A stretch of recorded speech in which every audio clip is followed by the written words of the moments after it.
Tick-tock, time to rock. Good evening, good afternoon, good morning to everyone who's watching from all over the world. I'm your friendly neighborhood philosopher, David Wood. And with me now is the mighty one, Hatun Tash. Peace of Christ be with you, brother. How are you? Good. Hatun, before we get started on our topic and so on, why don't you introduce yourself, tell everyone about what you do. I'm Christian. I'm from Turkey. Currently, I am based in England. What I do, the part which is like linked with this live stream, I guess I engage with Muslims in public platforms. That will be a place called Speaker's Corner, where we get to meet with Muslim missionaries and have debates and discussions, where we get to preach Gospel of Christ. Also, I do lots of street preaching and Bible studies in the mosques or around the mosques. Mm-hmm. All right, and I'm trying to think. Are you the only woman I've ever had on the live streams with me? I'm sorry if that is the case. Oh, no. I did have Karen Cross speaking about abortion on here. I'm trying to think, but okay. Yeah. Now this is it's very interesting to have Hatun on with us because a lot of us think that she's the one who actually is causing even Muslim scholars to admit and acknowledge the differences in the various versions of the Qurans that exist around the world today.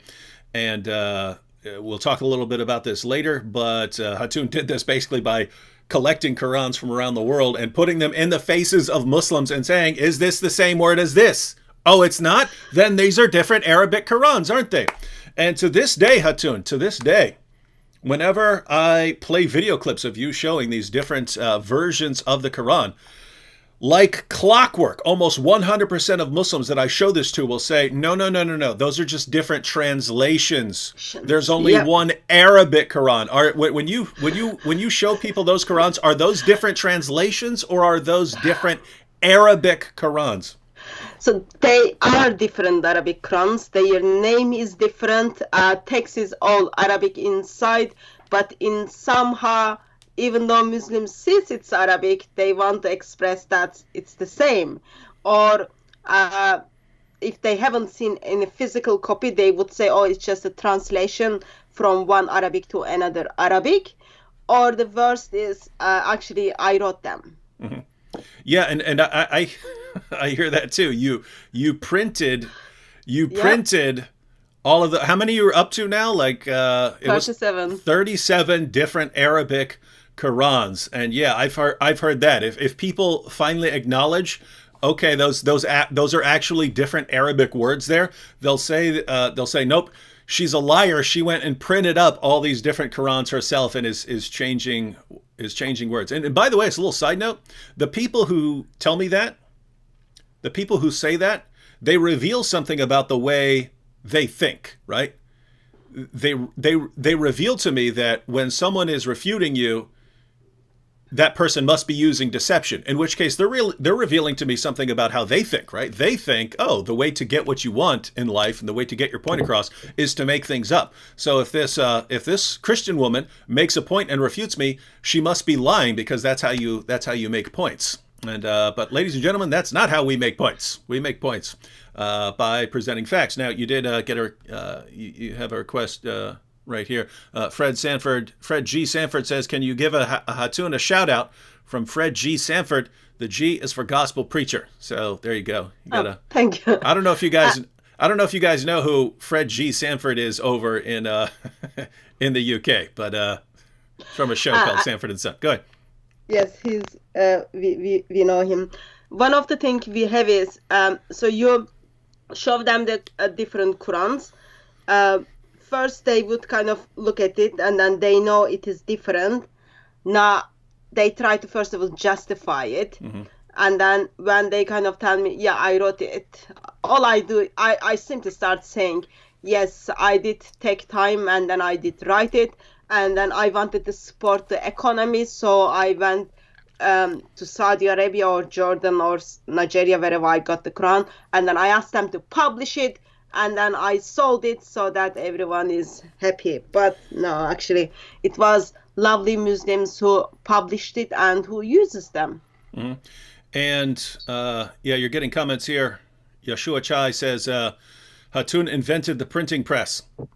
And so, yeah, Yes. I really think they're going to have to ultimately accuse you of building a time machine and being a time-traveling Christian apologist and evangelist, and going back in time and using your fake Qurans that you printed up to trick a bunch of Muslims into thinking that there are all these different versions of the Quran, and to using different versions of the Quran in different places around the world. And so, by Of the way, course, that brings sorry. oh, go ahead. Of course, that brings lots of questions regarding the power of Allah, because Allah is going to protect that one and only Quran. If I'm able to produce 37 different Arabic Qurans and able to sell it, it tells me, yep, I think I'm a little bit more powerful than Allah, and clever maybe. And very wealthy. Marion here says Hatun has all the money in the world, no problem for her to print 37 Qurans and distribute them worldwide. Yeah. Actually, Marion, Hatun only had to make up 36 Qurans because there's the one perfect Quran, and then she made up an additional 36 different different Qurans. So yes, very, very wealthy, and Hatun must have her own printing press, and she's a time traveler. This is what people have to go through to explain this stuff. Oh, by the way, side note, I saw a comment before we went live from Truth and Courage, one of the Muslims who responds to us here, and check out this comment, everyone. I screenshotted it. Truth and Courage said, David Wood is a liar, that is, who follows massive ad-Dajjal. Dajjal is sort of the Islamic Antichrist figure. He is no follower. The guy admitted long time. I saw a video where he went to Jerusalem and he says David Wood met the Dajjal. So Truth and Courage is telling people, don't listen to me because I made a video when I went to Jerusalem and I said that I met the Dajjal. So notice, don't trust David, don't believe him. He admitted that he met the Dajjal. Now, if you actually go to the video that Truth and Courage is talking about, it's the one where I was on the Temple Mount, right? Where I went up to Al-Aqsa and the Dome of the Rock. And I was walking around there and I saw a one-eyed cat. There was a cat with one eye. And so I said, everyone, I have found the Dajjal here outside the Dome of the Rock. And that was it. And so now you have Truth and Courage running around. David Wood admits that he met the Dajjal. He admits it. My goodness, what an amazing religion this is, ladies and gentlemen, that these are the people who are here defending it. All right, everyone. Well, we're going live here at 4 o'clock Eastern time, mainly so that people who are in the UK and maybe Europe, maybe I understand it. The farther you go east in Europe, the later it is. But we're making this available, trying to get it a more friendly time for European viewers here with some of the live streams. Probably in upcoming live streams, because I have gotten requests to go even earlier. For people in other parts of Europe, so maybe like 2 o'clock or something. So probably here in the coming weeks, try to get some live streams in at 2 o'clock. But all right, so we have our topic. We're going to be looking, the topic I put on the screen is, why are there so many different Qurans?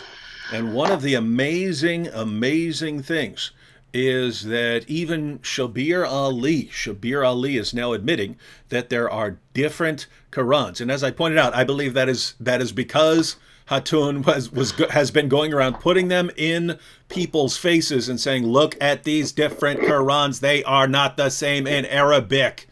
And so you've got all these Muslims who've been taught all their lives by their leaders, by their apologists, that there is exactly one Quran and there has never been any other Quran. And it has been perfectly preserved right down to the letter. I have an endless supply of Muslim apologetics books by Muslims, right? By Muslim scholars put out to convince people that Islam is true. I have an endless supply of them that say the Quran has been perfectly preserved right down to the letter. There's never been a difference anywhere in the history of the manuscripts of the Quran. This is what Muslims are taught. And then you have someone like Hatun come along, put them up in their faces and say, these are different. And then the Muslims start wondering why. And they'll accuse her, oh, you must have printed those yourself. Why? Because my leaders told me something different, and my leaders would never lie. Yeah, they would. But they don't believe that, and so they keep going to their leaders. Why are there these different Qurans? Why are there these different Qurans? They're putting them on the screen. Why are there these different Qurans? And one approach is to just say everyone's lying, and the other approach is the one that we're going to see Shabir Ali take, and Shabir is going to acknowledge that there are different versions of the Quran depending on where you go in the world, and he's going to try and give us an explanation for why we have all of these differences. Now, Hatun, you've seen the video by Shabir. We're going to go through the entire video, except for like the end where he just says you can follow my ministry and stuff like that. But as far as the content goes, we're going to go through Shabir's entire video. Hatun, what do you think about Shabir's overall presentation here? Actually, I feel sorry for him that he was put in that place to explain it. But I think it was 2016, Shabir Ali expressed that he follows the 1924 Quran. And in a sense, I am grateful that now Muslims are aware, actually, now there is the internet, there is a Sheikh Google, there is a Sheikh YouTube, and there are people asking questions. Therefore, Muslims are leaving Islam. We cannot lie to our Muslim brothers and sisters anymore. Let's simply make 15 minutes video to answer this once for all. So overall, he's gonna try to justify those different Qurans are simply complementary to one another. Mm-hmm. And I'm sure in this live stream we'll be touching on some of the issues, but we'll certainly be having many future discussions on whether Shabir is accurately explaining why we have these different Qurans. The important point that we want to draw to here is he is acknowledging that there are different versions of the Quran with different words. And ladies and gentlemen, the main question I would have for Muslims is, why then do your leaders and your apologists tell you perfect preservation right down to the letter, when even your Muslim apologists are now coming out admitting, no, that's not true, that's actually false? Why did they spend years lying to you? Because that's all it is, it's a lie, right? If a Muslim wants to say, hey, we basically have what was revealed to Muhammad, I can see them saying that. But when they say perfect preservation right down to the letter, and they've read their sources, they're flat out lying. And that is the question. Why do Muslim leaders and Muslim apologists lie, just flat out, indisputably lie to people? Why do people like Jamal Badawi, who says that God protected the Quran perfectly, why do they lie? That's a big question for the Muslims who are watching. All right, should we go ahead and start checking out these video clips? Yep.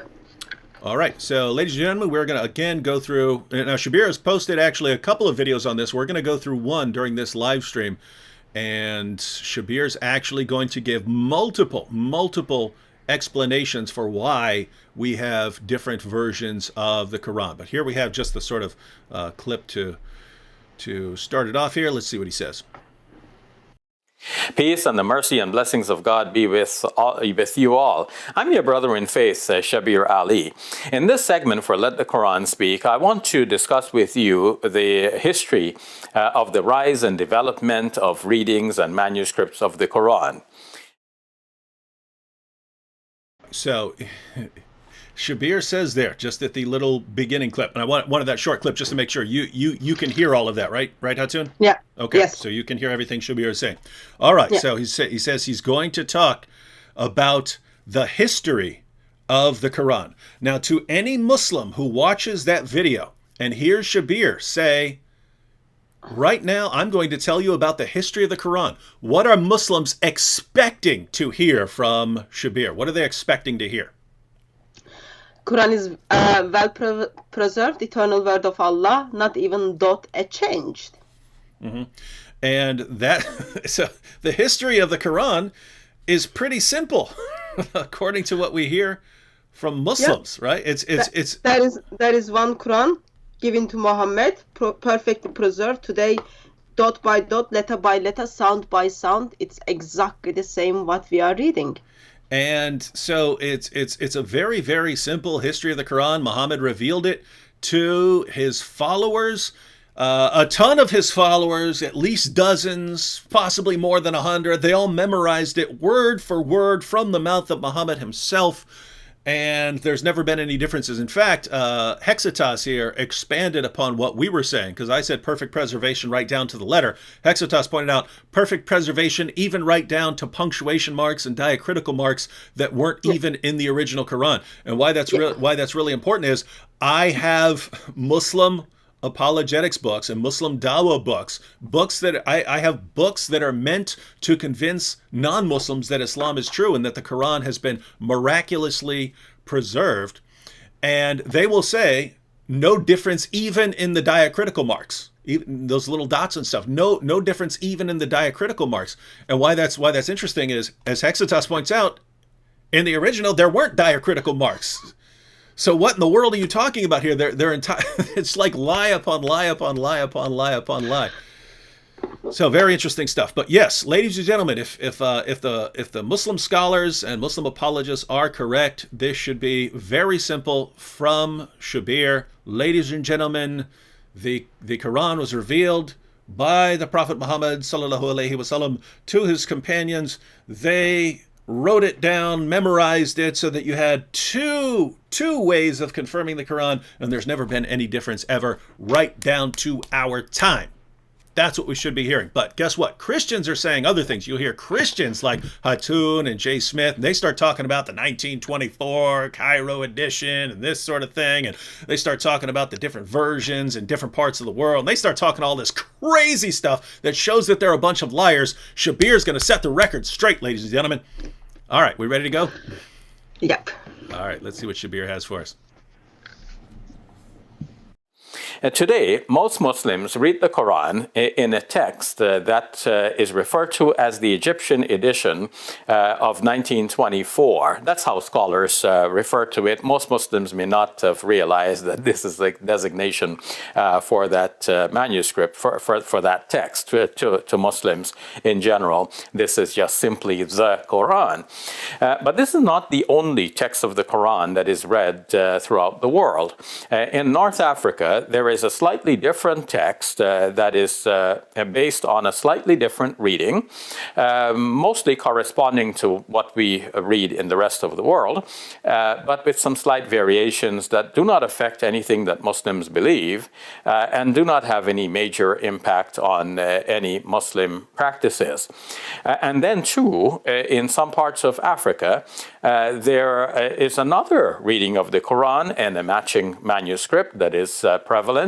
And here too, we find some slight variations that do not affect Muslim beliefs and do not affect Muslim practices in any significant degree.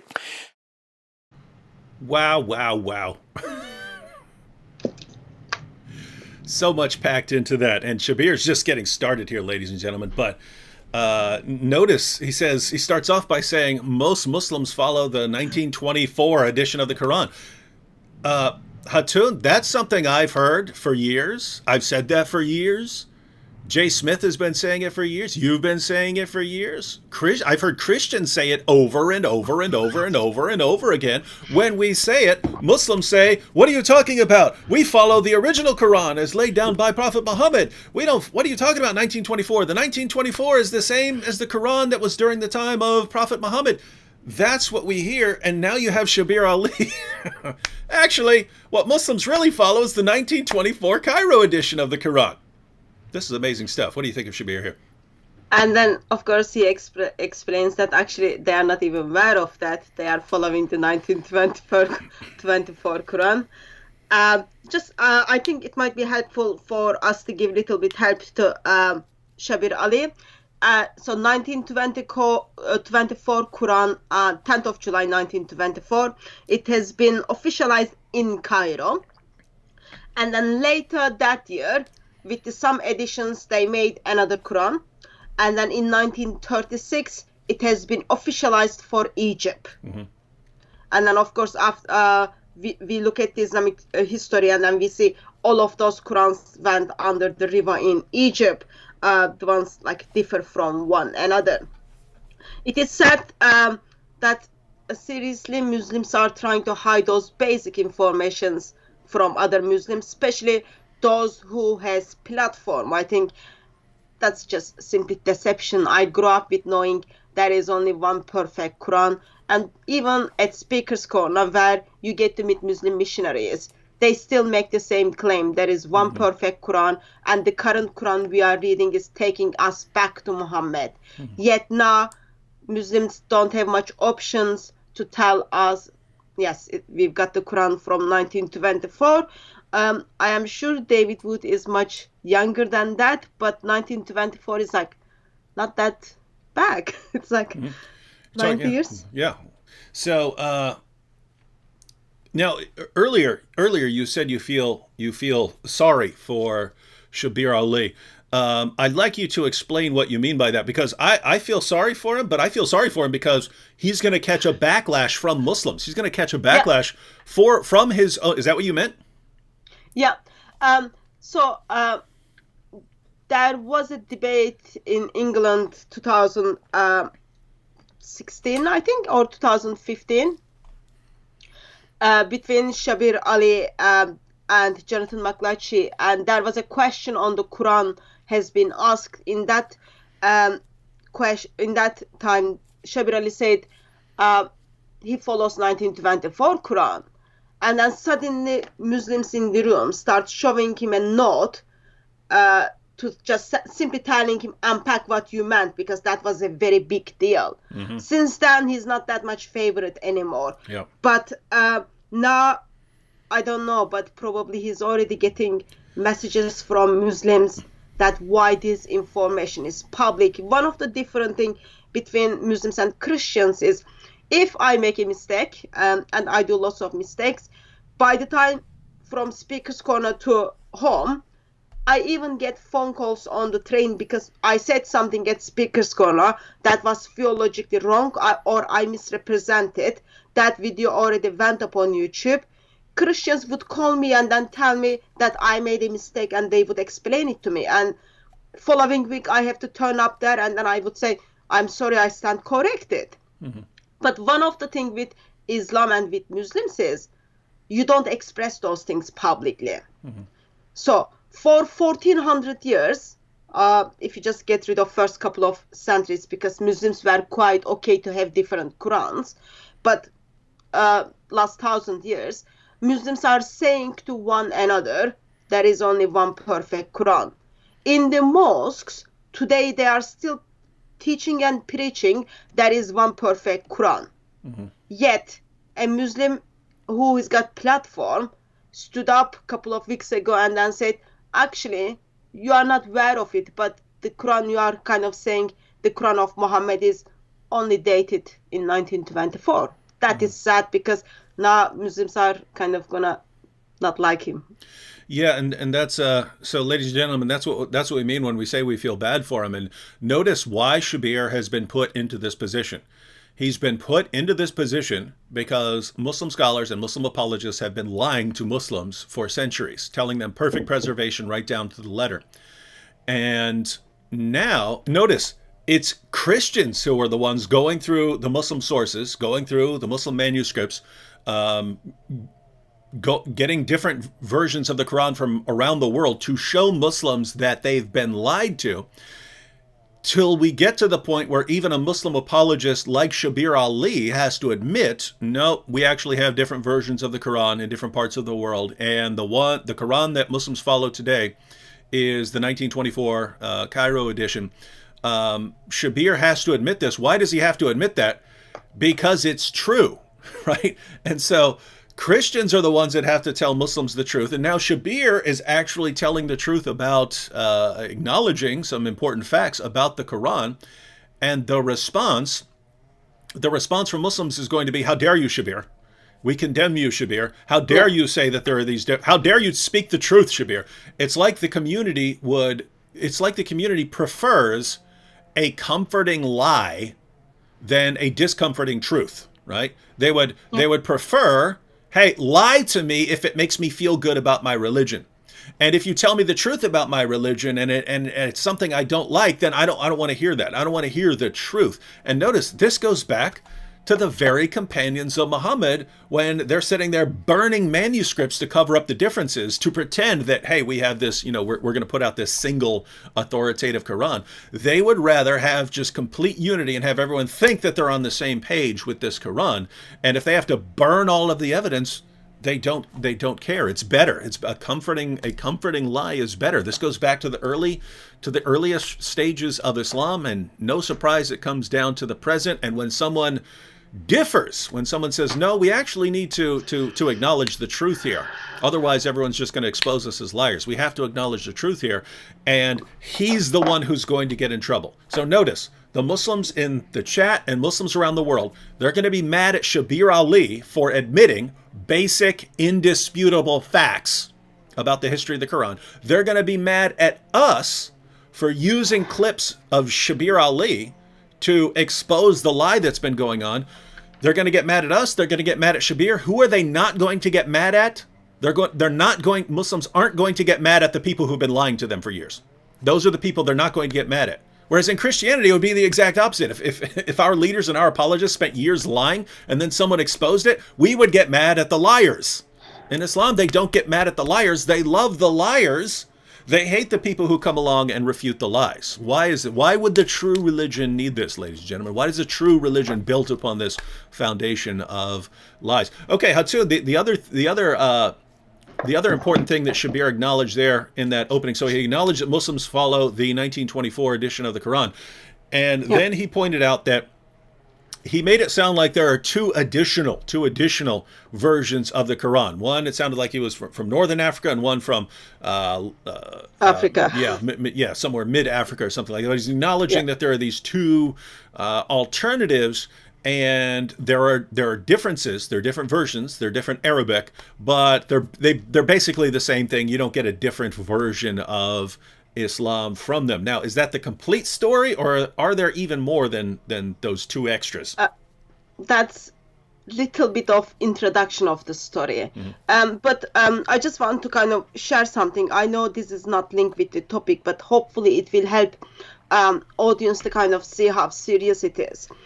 On Sunday the 17th of May, I had a Skype meeting with someone from Saudi Arabia, a Muslim who has been there for all of his life. He went to Kaaba.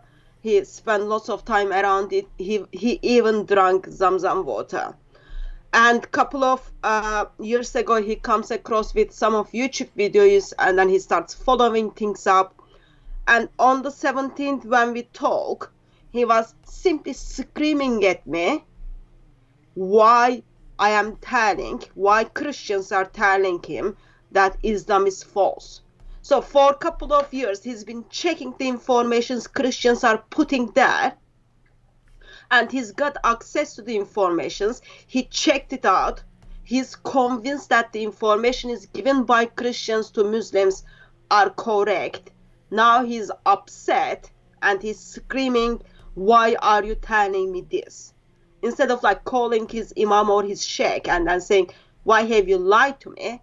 He's screaming at Christians, why are you giving me this truth information? That kind of in a sense shows us, they've been lied, and when someone figures out they've been lied, then it is very hard for them. It is very hard for them to move one step forward and then say, there is something wrong, and then I need to act for it.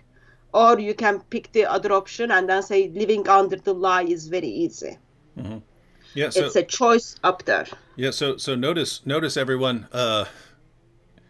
it's Christians telling the truth, and a Muslim in Saudi Arabia getting mad. Why are you telling me this? You know you're hurting my feelings by telling me the truth. I would feel much better if you kept all these facts and true statements and refutations away from me. I just want to hear the truth from I just want to hear lies from my Muslim leaders because it feels good. What a religion. What a religion that relies on this. All right. Anyway, on Shabir Ali. Yes, Shabir Ali expresses there are two different Qurans out there alongside of 1924 Quran. One of them, he says, from North Africa, that is identified as the Warsh Quran. And Warsh is someone who preached in Muhammad's mosque in Medina for 4 years, approximately 100 years after Muhammad. That's the kind of Quran attributes to him. And then other Quran, he doesn't give us the name. He says it's in Africa. I think he's talking about the Duri Quran. But that's only 2 out of 37 which I have. Or according to Islamic tradition, that would be 2 out of 30 different Arabic Qurans. And then he also expressed, there are small differences, slightly differences, variations between them. Nothing impacts in their faith. I would simply say that's not true, because when we look at the Warsh, so the current Quran Muslims are reading 1924, so-called 1924 Quran is identified as the Hafs Quran from Kufa. The Quran which people use in North Africa, that will be in Morocco, that is Warsh Quran. Today's copies between Hafs Quran and Warsh Quran, there are over 1,300 differences, textual variations within them. No, there aren't. There are 0. Yes, they were 0. They were 0 until Shabir Ali put this video up. Since then, we've got over 1,300 textual variations between them. And yes, none of them gives different God. Yes, none of them gives them different Muhammad. But those variations affect the life of Muslim when it comes to their practical life, such as first of all, like, I think for me it doesn't even need to go to there, because dot by dot, letter by letter, sound by sound, word by word, it's supposed to be the same. But what we have is here, when you compare those Qurans, you kind of have to sit back and then say, actually, I don't know when and how I need to do wudu if I follow the Quran in Morocco or if I follow the Quran in England. That's the issue. And like currently I've got 37 different Arabic Qurans. I haven't went through them all, but so far I've got over 90,000 textual variations between them. And that is sad reality. 90,000 textual variations in a book in which there are 0. That's the That's the real miracle of the preservation of the Quran. I made an article on that. Was probably over 10 years ago, and I wrote the article. It was titled something along the miracle of the preservation of the Quran. And the miracle, I said, is that the Quran has all of the features of a book that's been changed over and over and over again, and yet it's somehow never been changed. That's the miracle, right? It has all the features, all the characteristics of a book that was just passed on by human beings, in which case human beings make mistakes, human beings make changes, and it has all the characteristics of a book that was passed on by humans and that was changed over and over and over again, and yet it's somehow been perfectly preserved, even though it has all the features of a book that's been changed. And so that's the real miracle of the Quran there. And so you're saying that you've acquired tens of thousands of Quran variants in your 37 different Arabic versions of the Quran. And ladies and gentlemen, that right there is why Muslims like Shabir Ali are being forced to acknowledge it. And so notice, going back to why, Shabir Ali is going to get in trouble over this. Shabir's going to get in trouble over this, but from Muslims, not from us. We think it's a mark of integrity to actually acknowledge certain facts. But Shabir's going to get in trouble for this, for acknowledging this, when I think Shabir's thinking long term, like how long can we just keep denying this? How long, when Christians like Hatun are coming up and putting the Qurans in our faces, how long can we keep saying, nope, perfect preservation right down to the letter? And Shabir is acknowledging this. I think Yasser Qadi is realizing this, and they're realizing we can't just keep saying perfect preservation right down to the letter. It's not going to work. But again, Muslims, I don't know why. I don't know why this won't affect your confidence in your leaders and apologists in any way, right? It's like, because I see this in these live streams, right? You'll hear something from your Muslim apologist. You'll come here, use it in the chat. It'll be completely refuted and destroyed. We'll expose your leader or your apologist as a complete liar. And then you'll come back the next day with your next claim from your Muslim apologist, the next thing you heard from your Muslim apologist, right? And we'll expose that as a lie. We could do this 487 times, showing that your leaders are just flat out lying to you, and you'll keep mindlessly believing anything they say. And so notice here, again, you can go to almost any Muslim apologetics book, any Dawah book, it'll say perfect preservation right down to the letter. When you open up that book and you read that, and then you hear even Shabir Ali now admitting, nope, there are different versions of the Quran, definitely has not been perfectly preserved. How do you not say, well, I don't trust those guys anymore? If they were telling me lies about that, why am I going to trust them about other things? How does that not enter your mind? That would be the first thing that, if I were a Muslim, that would be the first thing that entered my head. If they were lying to me about that, everything they're saying is under investigation as far as I'm concerned right now. Another thing is, one of the other thing has been recently done is, I don't know if you are able to see the book I am holding. So this is the new book came out, identified as the British translation of the 10 Qiraat of the Noble Quran. So this book simply tells you, yes, there are differences in the different Arabic Qurans, and then author says actually those differences are changing meaning of the word and the sentence. And then he puts together the English translation for everyone to see. Yep, there are differences.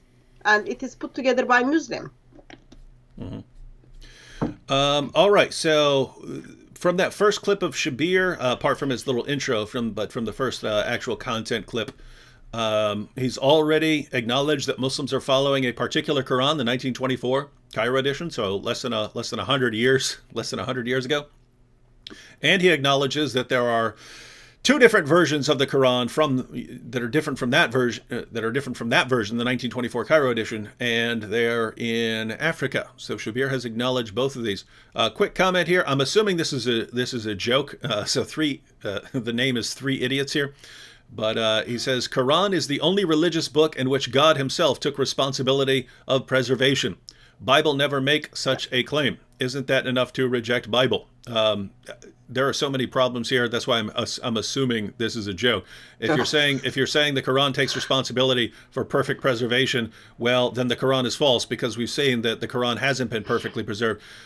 Second, if you're saying the Bible never makes such a claim, what, that God is protecting the scriptures? Of course it does. And finally, that if you're the problem here would be the Quran, which you say has been perfectly preserved, says that God says that God has protected all of his scriptures, says that no one can change his words, says that he revealed the Torah and the gospel, that no one can change his words, and that the Torah and the gospel are still authoritative. So if we were to reject the Bible, we would have to reject the Quran as well. So again, I'm assuming that Three Idiots is joking here. All right. So should we go on to the next clip from Shabir? Yep. All right. Ladies and gentlemen, Shabir Ali giving Muslims more history of the Quran that they never hear from Muslims, but have been hearing from Christians for years. And now Shabir is acknowledging what we say. So how do we make sense of all of this? We want to retrace the history of how these manuscripts became divergent. How is it that we have a variety of readings of the Quran and manuscripts to match, or rather even now printed texts to match? Now, today, in a Muslim college in which imams are being trained to serve the community, an imam, if he specializes in the recitations of the Quran, he may be taught as many as 10 different recitations of the Quran. And these 10 recitations complement each other. They basically, again, have no effect on the beliefs of Muslims, and they do not affect in any significant degree the practices of Muslims. So we want to get a grip of this. How did all of this come to pass?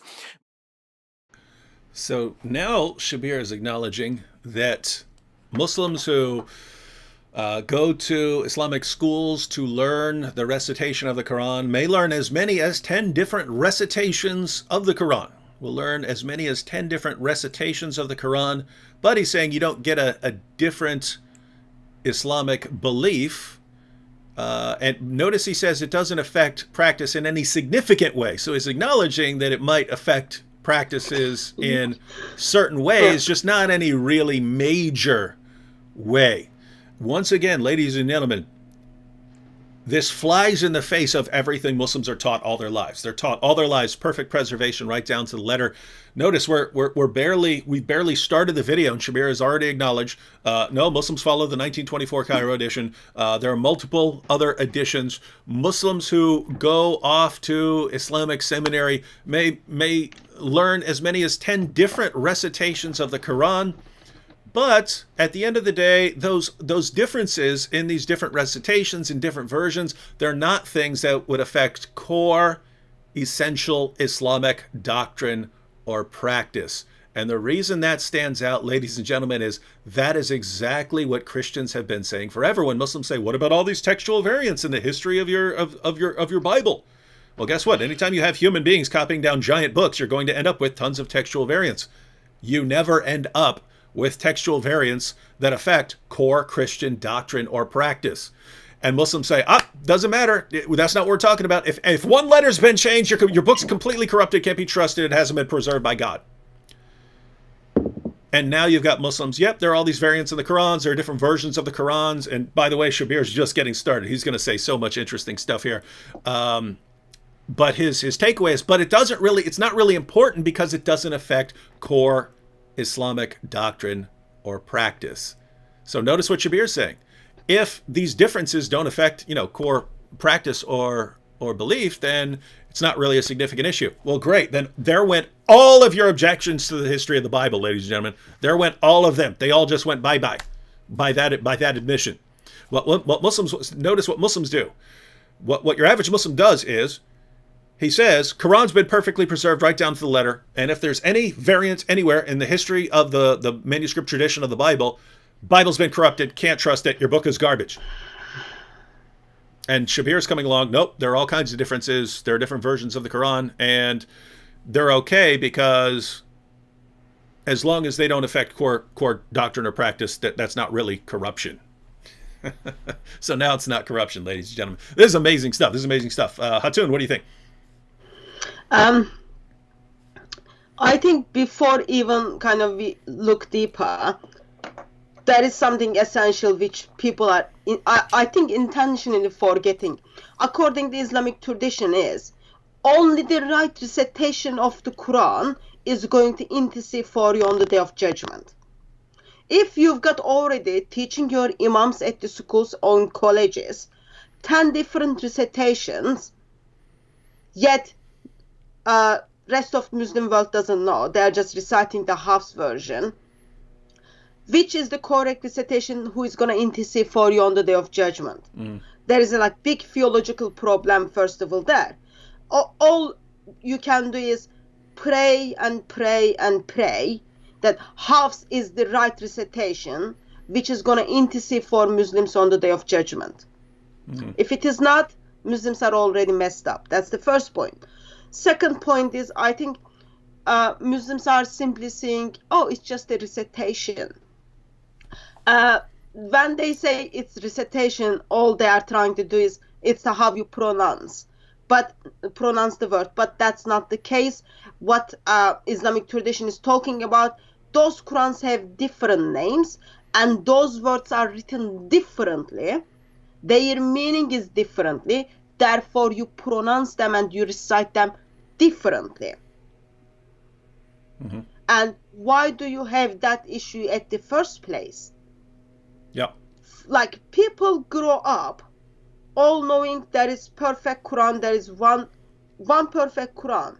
And now, people are at colleges learning there are 10 different recitations.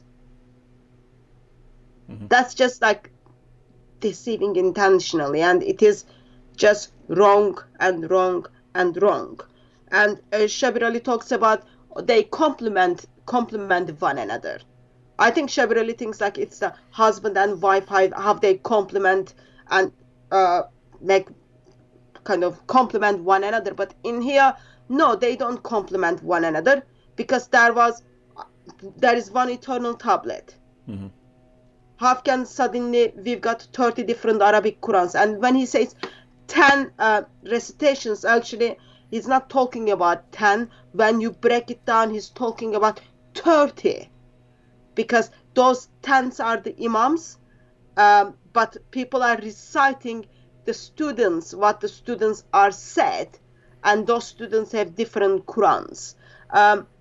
In that sense, it is a bit disappointed, but it is good start. So when Sheikh Google takes over or Sheikh YouTube takes over, probably we will get to hear with all of them, with all of their meaning. Mm-hmm, mm-hmm. And so, yeah, it's imagine you've got Allah claiming that he has this most clear book ever. Throughout the Quran, Allah says over and over and over again, like a beating drum, that his revelations are clear. And yet, according to Muslims, he must have revealed it in all these different ways to try and convey what in the world he means. And even then, they still can't figure it out. And so, we've said it before, we've said it again. If we take Muslims seriously in their claims about their God and their book, Allah is the absolute worst communicator in all of history. Just imagine someone who needed, in order to communicate basic commands, had to say, "Hey, let me give you this verse in 7 different versions, and hope that you can figure it out." Then, very interesting stuff. But we're going to get to some explanations of Shabir Ali on why we have these kinds of things. All right, should we go on? Yep. Ladies and gentlemen, I give you Shabir Ali. Muslim scholars have made sense of this by referring to a tradition according to which the Prophet Muhammad, on whom be peace, said that the Quran has been revealed in 7 ahruf. And I have to come back and explain that term, ahruf. In any case, that tradition says you can recite of any of these, whichever is easy for you. And moreover, that each one of them by itself is complete, and each one serves as a healing. Now, to use comparable language from our Christian friends, we see that sometimes there is the statement, that which is sufficient for your salvation. So it looks like what this tradition is saying is that if you read according to any one of the readings, then this is sufficient for your salvation. And with this in mind, it gives great comfort to the average Muslim knowing that you can read just one of these readings in one text, like, for example, the 1924 Cairo edition of the Quran, and that is sufficient for you as a book of guidance. It is sufficient for you to have salvation, because, again, the various readings do not change anything that Muslims believe and do not affect the practices of Muslims in any significant degree. So, what do you think of that, Hatun? I'm going to pull up a comment here, but go ahead.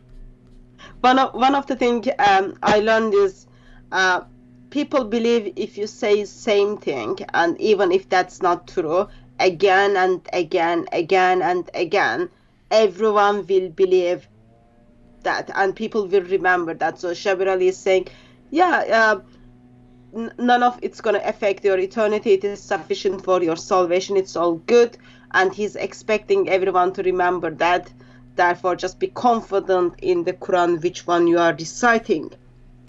But my basic questions would be, if have you noticed Muslim scholars are thinking that it's not Muhammad, it's not how Allah said, it is the Muslim scholars are trying to argue and trying to figure out how we can justify, now we end up having different Qurans. Mm-hmm.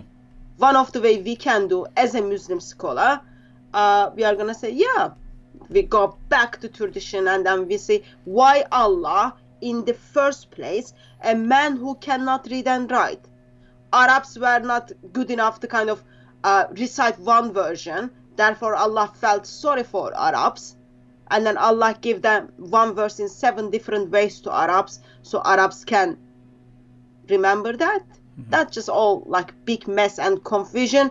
And also Muslim scholars simply says actually Aruf has nothing to do how Quran is given in 7 different ways. That will be it. I think follow up the video he will be expressed that this is all Aruf given in one. Yeah, I think he goes on to say we scholars don't even know what the ahruf are, which is amazing because Allah reveals the Quran in these different ahruf, and you can ask 10 different Muslim scholars what the ahruf are, and you get 10 different answers. They don't even know. They don't even know what these things are.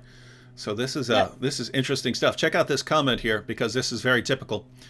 Forza here says not differences in the content, differences in pronunciations, but the meaning of the word don't change. It's just like the difference in the pronunciation of Irish English versus USA English. So the difference between these different versions of the Quran and these different recitations of the Quran is like the difference between an Irish person speaking English and an American speaking English. The Irish person would say, "Me frosted Lucky Charms, they're magically delicious." Whereas an American would say, "My frosted Lucky Charms are magically delicious." And you see, those are the only differences we're talking about here. Hatun, is Forza correct here? No. No? So it's more than mere pronunciation. So it is written differently. Therefore, it is pronounced differently, and therefore the meaning is different. Okay? There is a difference saying a book versus books. When I say a book, I'm talking about only one book. If I am saying books, I'm talking more than one book, minimum 2.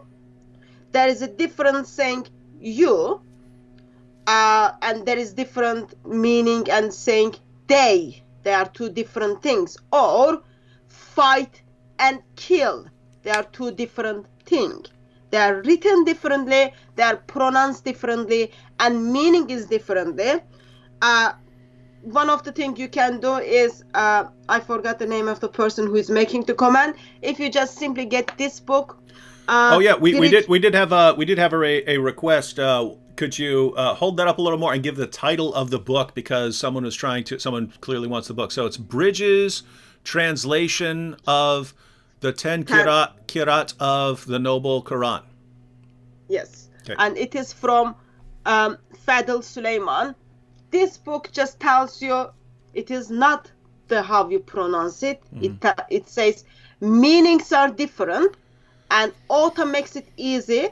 Meaning is different in Arabic as well as different in English. Okay? Yep. And in English, fight and kill is different. In Arabic, fight and kill is different. In English, book and books are different. In Arabic, that's different as well. Or other very basic question is, Muhammad gets so upset and cries that poor Arabs, they can't even read, they can't even get on with the language. Why would Allah send to one tribe different versions of one language? That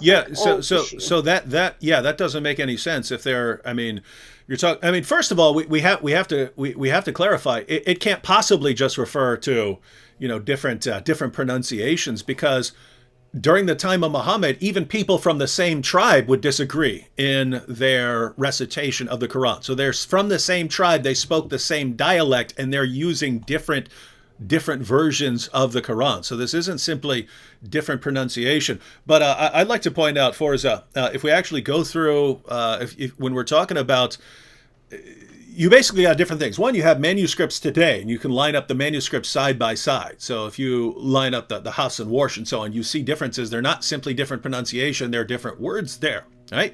But if you go back to Muhammad's early reciters of the Quran, people like Ibn Masud and Ubay ibn Ka'b and so on, you find things like this. So if you read Surah 33, verse 6 of the Quran, It says, in the version you have today, the prophet is closer to the believers than their own selves, and his wives are their mothers. So that's what it says. The prophet is closer to the believers than their own selves, and his wives are their mothers. Right? Let me read to you a comment from Yusuf Ali's translation of the Quran when he adds a comment at the bottom. Here's his comment. In some qiras, like that of Ubay ibn Ka'b, occur also the words, and he is a father of them, which imply his spiritual relationship and connection with the words, and his wives are their mothers. So notice, if you read the Quran today, it says, prophet is closer to the believers than their own selves, and his wives are their mothers. But if you went to Ubay ibn Ka'b's version of the Quran, it says, and he is a father of them, meaning Muhammad is your father. Your sort of spiritual father, spiritual sense. The words, he is a father of them, are not in your Quran.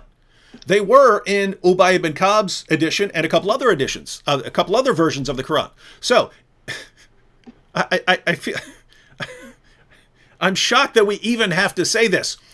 Is a verse of the Quran that says, and he is a father of them, and a verse of the Quran that doesn't have that, it doesn't say he is a father of them at all, is that a different pronunciation? Is that a different pronunciation? One has the words, and he is a father of them. The other doesn't have the words, and he is a father of them. One has this phrase, one doesn't have the phrase. Is that a different pronunciation? In other words, if you go to Ireland and they say, and he is a father of them, and you come to America and we pronounce it differently by not saying anything, are those the same things? Are those different pronunciations? Or are those different words? Forza. I'm saying Sforza. Notice, it's so frustrating.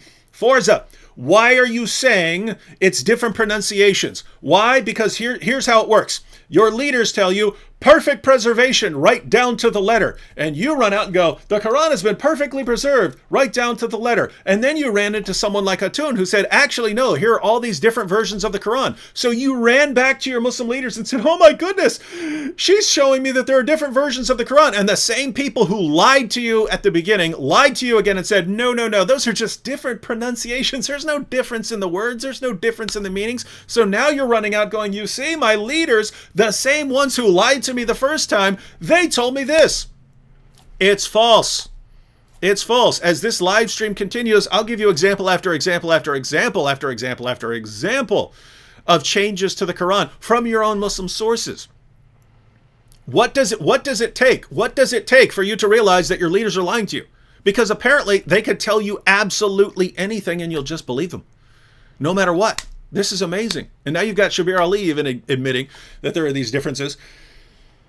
And he's not talking about pronunciations.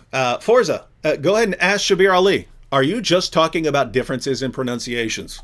That's not what he's talking about. That is most certainly not what he's talking about here. So try to break out of this box that your leaders have put you in.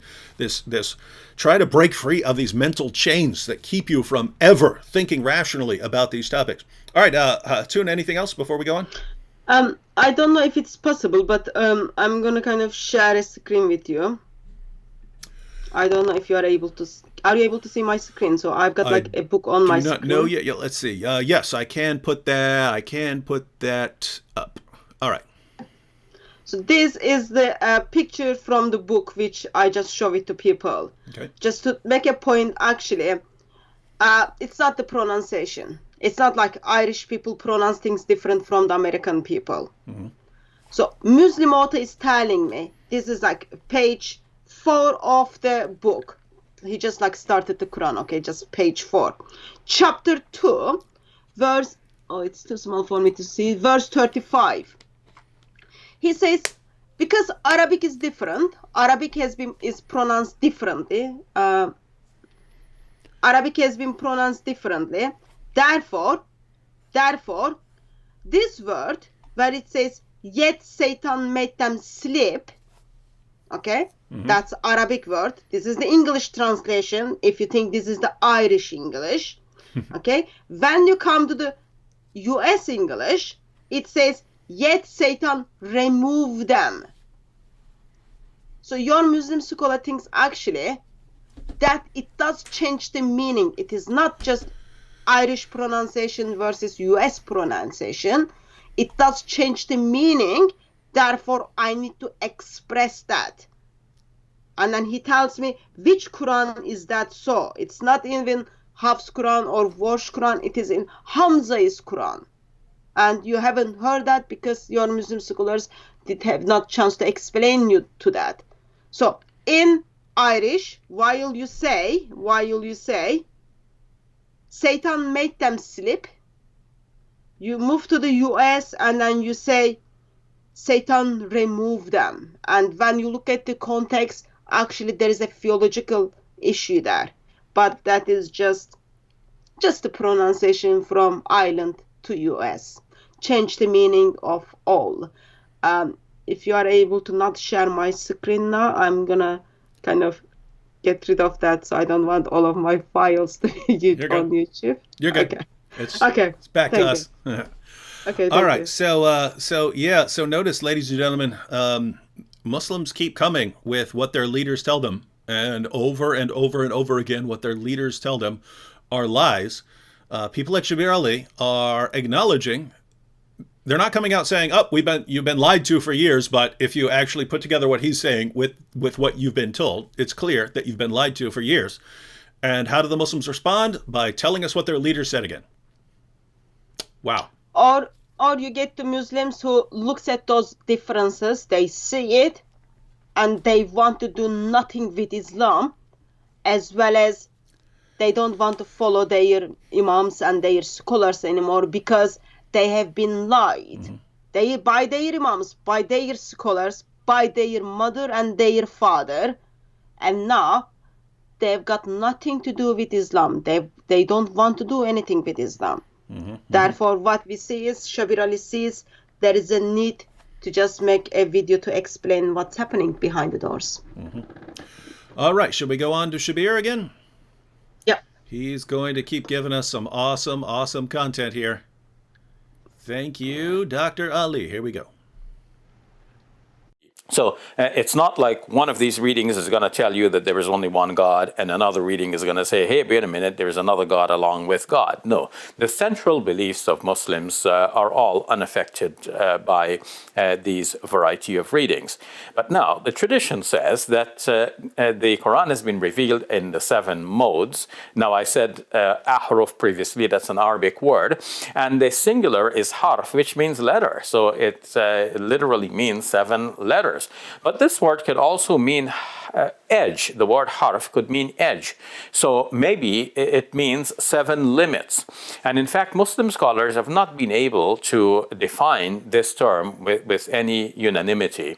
And a wide variety of opinions have been given as to what this term means. What does it mean to say that the Quran has been revealed according to 7 edges or 7 letters?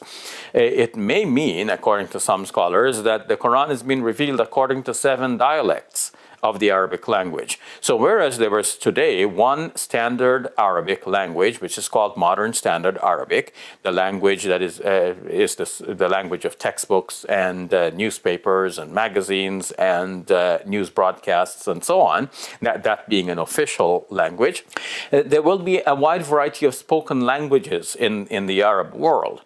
To the extent that sometimes the people of one region cannot understand the people of another region, though each one understands themselves to be speaking the Arabic language. Something like this may have prevailed even within the lifetime of the Prophet Muhammad, on whom be peace. So there were regional dialects of the Arabic language, and it looks like the Prophet Muhammad, peace be upon him, may have permitted his companions in the initial phase to recite the Quran in terms of its meaning, to express that meaning in their familiar terms and their modes of expression according to their dialects.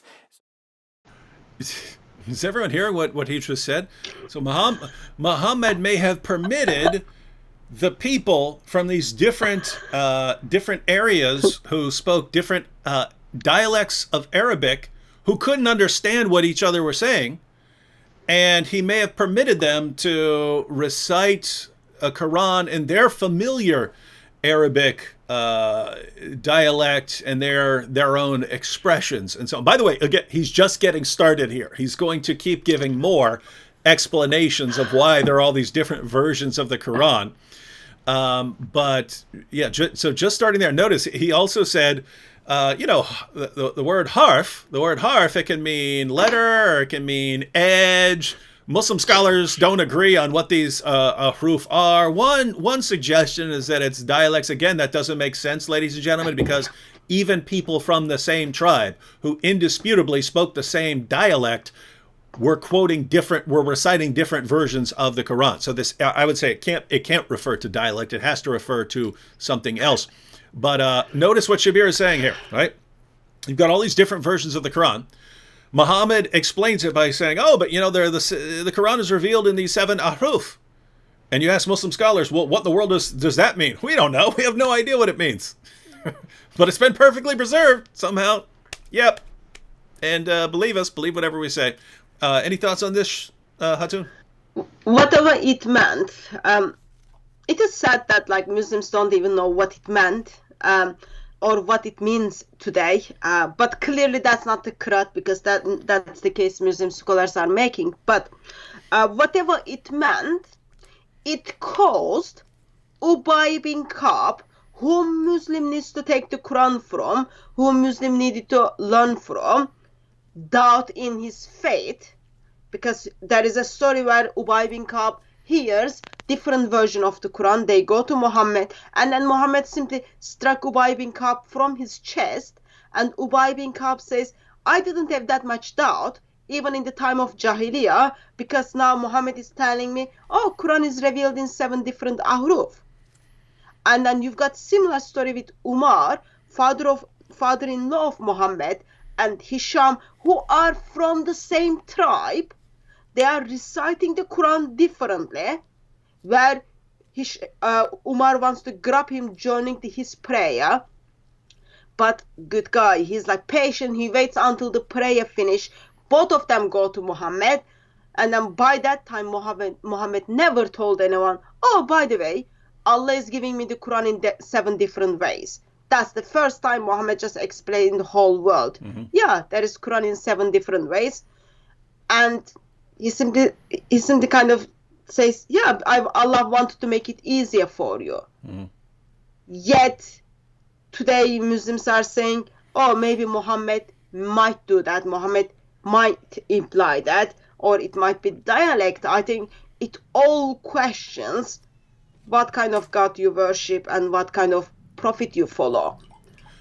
Yeah, and notice the reason, so Muslims are taught perfect preservation right down to the letter.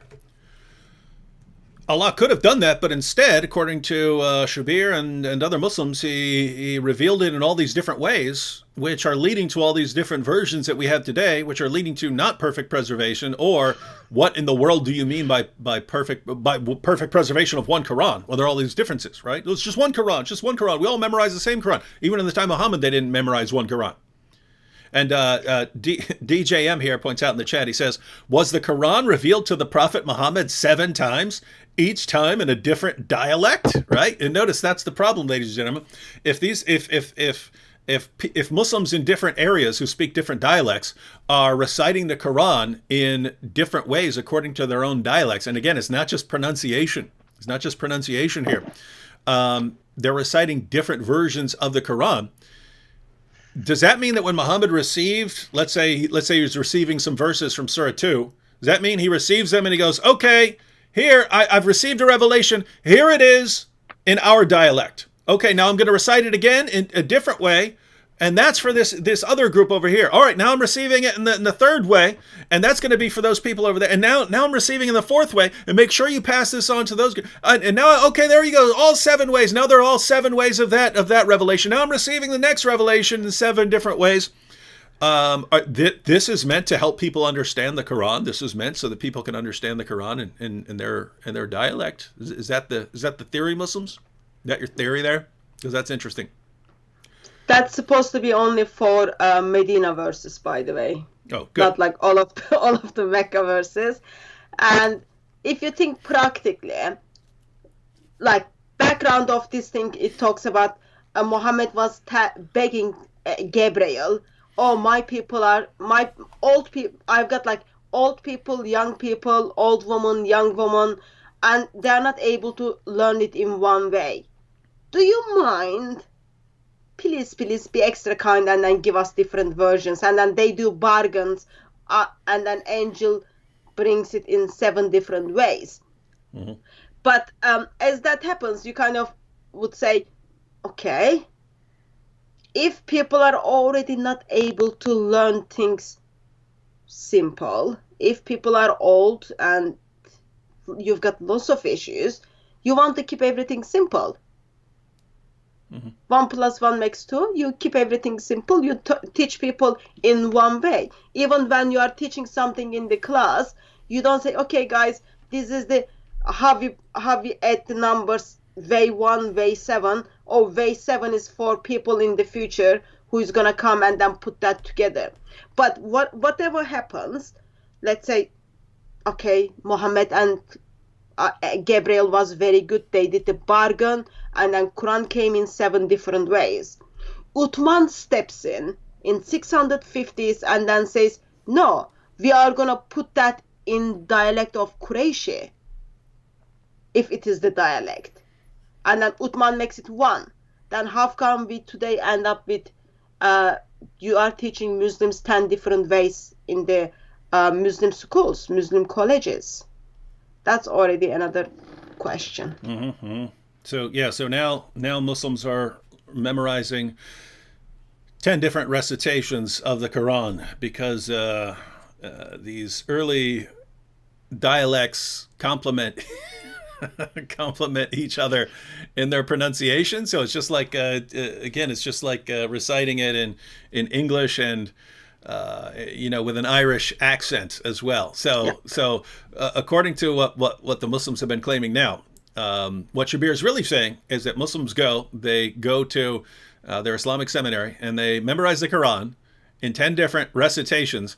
And it's just like 10 different accents, right? So one will recite it with an American accent, and the next will recite it with English, but with an Australian accent. And the next one will recite it with a British accent. The next, with an Irish accent, and so on, and down the line. And they have to memorize all these different accents. Guys, do you even hear your defenses of the Quran? Do you know how this sounds to anyone who isn't mindlessly stuck with this perfect preservation theory? It's ridiculous. It's ridiculous. It's always been ridiculous. You just don't realize it. All right. Should we check out another clip? Yep. All right. Back to our good friend, Shabir Ali. So we must now think back to that time and how it is different from our present time.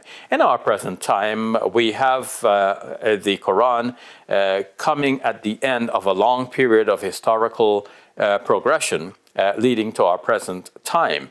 And in our present time, we have people who are specialized in the Quran. They devote their lives to studying the Quran. So they have every tool and apparatus at their disposal to make sure that they're reciting the Quran in a very precise way. And we want to insist on the precise recitation, because if everybody goes changing the Quran this way and that way, eventually it can go way out of whack, and one would lose the essential message. However, this situation that we encounter now is different from the situation in the lifetime of the Prophet Muhammad, on whom be peace. In our present situation, we lay a great emphasis on preserving the Quran letter for letter, word for word, because we want to make sure that nobody's going to change it.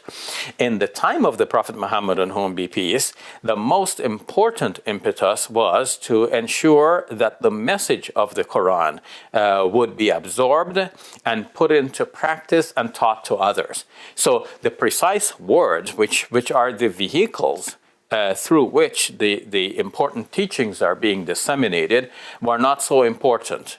The teachings were important, but the precise words to preserve them were not of paramount importance. They did not trump in importance the need for the message of the Quran to be absorbed, to be practiced, and to be taught by others. Wow, wow, wow. Wow. Wow, wow, wow, wow. So now we're moving into Shabir's second explanation. So the first explanation for why you have these different versions of the Quran is that you had different ahruf, which we don't know what that means, but maybe it means dialects, but we can't say. The word means edges or letters. The Quran is revealed in 7 letters or 7 edges, and we don't know what it means. One theory is that it refers to dialects when it can't actually mean dialects because people who spoke the same dialect had differences as well. So that's one part, but that's one part of it. That's one part of why there are different versions of the Quran. The second explanation from Shabir here is that while Muslims today are obsessed with the precise wording of the Quran, during the time of Muhammad, they didn't care so much. Their main focus was to get you to understand the message and the command that's being given to you. So, you have to pray, or you have to do this, or you have to do that. The main thrust was getting the gist across, right? Just get the gist. Just get the idea here. You don't need to learn precise wording. Who cares about that? Who cares about the precise wording of the Quran? So notice if you're understanding what Shabir is doing here, he's basically saying that Muhammad would reveal it to his companions. Muhammad would reveal a verse to his companions. His companions would then go tell other Muslims who aren't right there what Muhammad said, and they're not saying exactly what he said. They're just giving the kind of meaning. Oh yeah, he said we need to pray, right? But these other Muslims would memorize it in the way that was told to them, not the precise way that Muhammad revealed it. And so what they ended up with was those Muslims who heard the Quran from so-and-so, who heard it from so-and-so, who heard it from so-and-so, they're not reciting it the way Muhammad revealed to it. They're reciting it in a different way. And what happened after that was, they memorized it in this way. They memorized the Quran in a way that didn't come from Muhammad. It came from someone who's just kind of giving them the gist of the meaning. And Shabir's going to go on to say that later they had to deal with this because now people have the Quran memorized in all these different ways. And that's why Uthman has to crack down and say, well, we need to do away with all these other ways of reciting the Quran that just give the gist of the meaning and not the precise wording. So notice, Muslims of the world, according to what Shabir Ali is telling you here, it's Muslims today who are obsessed with precise wording. During the time of Muhammad, no, just get the basic idea.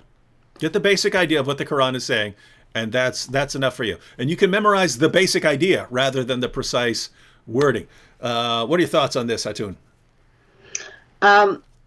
Just a question. What is this message of Quran is? I really still don't understand the message of Quran, which early Muslims had to focus on. Mm-hmm. That's just something question mark in my mind. But so today we've got printing press. Today we've got check Google. If the words of the Quran is being changed, it is very easy to spot it and then correct it. Mm-hmm. But in 7th century, we didn't have that luxury. So I would think, it should be more important in 7th century versus in 21st century. But according to Shabir Ali, people didn't care about dot by dot, letter by letter, sound by sound, word by word application of the Quran. But in 21st century now, since we've got Sheikh Google, since we've got printing press, we need to know what it is, dot by dot, sound by sound, letter by letter thing is. Yeah, so everyone, I hope you're getting all of this, because notice, according to Shabir's theory, the Quran gets more clear over the centuries than it was at the beginning, right? It starts off as a jumbled mess in 7 different dialects where they're giving 7 different versions of the Quran, even though we don't even know what those versions are, even if they apply to dialects. But there are these 7 different ways of the Quran. The Quran is revealed in 7 different ways. And in addition to that problem, separately from it, people didn't have to memorize any precise wording, even of those 7 different ways of reciting the Quran. They could just memorize the important point or the gist, and they could actually memorize it and recite it, because the important thing was to understand what Allah is telling you to do, not any sort of precise memorization of the Quran. It's later Muslims who become obsessed with getting the Quran exactly right. But Muhammad's own generation, the generation of Muhammad. Muhammad and his companions, they didn't care about the precise wording so much. So notice, it's later Muslims who decide what the precise wording is. And they have to say, oh, no, we think you were just quoting the gist. We think you were quoting one of the different ahruf. Yeah. So let's go with this one. And they do this over time until you finally get down to the 1924 Cairo edition of the Quran, and they finally figured out what the real Quran is. And that's the one that's been perfectly preserved for all time. Guys, do you understand what a mess this is? This is a mess. It starts off as a mess. It's still a mess today. And Muslim leaders are saying there's no mess here, perfect preservation. Everyone knows it. Everyone believes it. This is amazing stuff. This is wild. Just also point out that when it talks about they were focusing on the message of Islam, as they were focusing on the foundation of Islam, that was how to do your prayer and tashahhud and the Quran. Mm-hmm. So Quran was part of that, according to Muslims. But it all messed up. Of course, Muslims have to defend. No, it's perfectly preserved. It is all complementary to one another, because if it is not perfectly preserved, that means Allah failed. Mm-hmm. That means Islam is failed. That means you have to give it up. That goes under that logic. Mm-hmm. We have a comment here. It says, Shabir Ali is on the Israeli payroll. He is lying for money, according to Anonymous Ali on my channel. So Shabir is now being accused of being on the Israeli payroll for saying, notice. I thought that was you in the beginning. Notice the Israelis so now the Israelis are paying Shabir Ali to tell Muslims the basic facts about their Quran. So now the Israelis are in on telling Muslims the facts about the Quran, because Muslim leaders just won't do it. Muslim apologists won't do it. The Muslim leaders and apologists will only lie. And so now the Israel is paying Shabir Ali to speak the truth. This is awesome stuff. All right, should we go on? Yep. All right. Shabir keeps giving us. Shabir is the gift that keeps on giving here. And in fact, if the Prophet Muhammad, on whom be peace, had insisted on his followers that they should pay due importance to the wording of the Quran, to get every letter and sound correctly, then that may have detracted from the focus on getting the message across and implementing that in the lives of new Muslims. So with all of the challenges that the community faced in that early phase, it was important for the Muslims to focus on the meaning and the message and to circulate that. So one Muslim would go tell another one, look, we got a new teaching in the form of the Quran. The other one is asking, what does the Quran say? And then he repeats the saying and the teaching of the Quran without necessarily getting precisely the same words in which they were first delivered by the Prophet Muhammad, on whom be peace. So there was this period in which Muslims had the opportunity to teach others the Quran without insisting on the precise words. But then it came a phase when, if we allow this to continue ad infinitum, you can imagine that somebody gives it in their own words, and then somebody else gives that new summary in their own words, and then the third person gives it in their own words. Then eventually the whole message can become diluted. The original words will be lost. So now Shabir has